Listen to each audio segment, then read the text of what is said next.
एक तरफ जहां इजराइल और ईरान में इस वक्त तनातनी सबसे चरम पर है, तो वहीं दूसरी तरफ ईरान के खुफिया मंत्रालय ने इजराइल के बड़े नेताओं और सैन्य अधिकारियों के खिलाफ एक हिट लिस्ट जारी की है। इस हिट लिस्ट में 11 लोगों के नाम हैं, 11 लोगों की तस्वीरें हैं।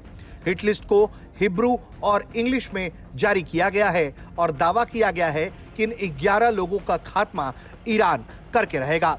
सबसे पहले उन चेहरों की बात करते हैं जो इस हिट लिस्ट में शामिल हैं। ईरान के हिट लिस्ट में सबसे टॉप पर हैं इजराइल के पीएम बेंजामिन नेतन्याहू। जो हिट लिस्ट जारी किया गया है उसमें आप देख सकते हैं कि सबसे पहले बेंजामिन नेतन्याहू का नाम है जो इजराइल के पीएम है। इसके अलावा योआव गैलेंट है जो इजराइल के रक्षा मंत्री हैं। इसके अलावा हर्जी हलेवी जनरल स्टाफ के प्रमुख है। टोमर बार इजरायली वायुसेना के कमांडर हैं। सार सालमा इजरायली नौसेना के कमांडर है। इसके अलावा तामिर यादई ग्राउंड फोर्स के प्रमुख, आमिर बारम जनरल स्टाफ के उप प्रमुख, आहरोन हालिव सैन्य खुफिया प्रमुख है। इसके अलावा ओरी गार्डन उत्तरी कमान के प्रमुख, यहूदा फॉक्स मध्य कमान के प्रमुख और इसके अलावा एलिएजर टोलेडानो दक्षिण कमान के प्रमुख। इन लोगों का चेहरा और नाम जारी करके ईरान ने कहा है कि वो इन 11 दुश्मनों को जल्द खत्म कर देगा। जिस तरह से उनके हिट लिस्ट को जारी किया गया है उसमें यह लिखा गया है कि वो ये 11 इजरायली आतंकवादियों को खत्म करेंगे।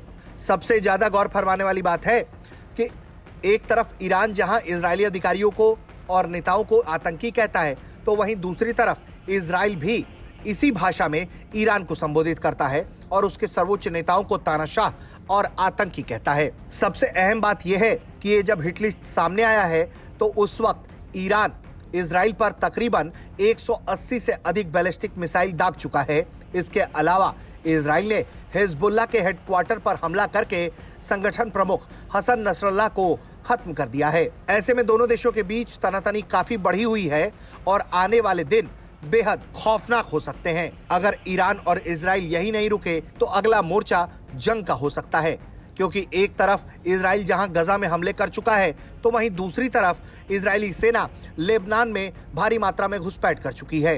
अब ऐसे में देखना होगा कि क्या दो मोर्चों पर जंग लड़ रही इजरायली सेना क्या तीसरे मोर्चे पर जंग छेड़ेगी या फिर वो किसी तरह के हवाई हमले से ही ईरान को जवाब देना चाहेगी। ब्यूरो रिपोर्ट, भारत तक।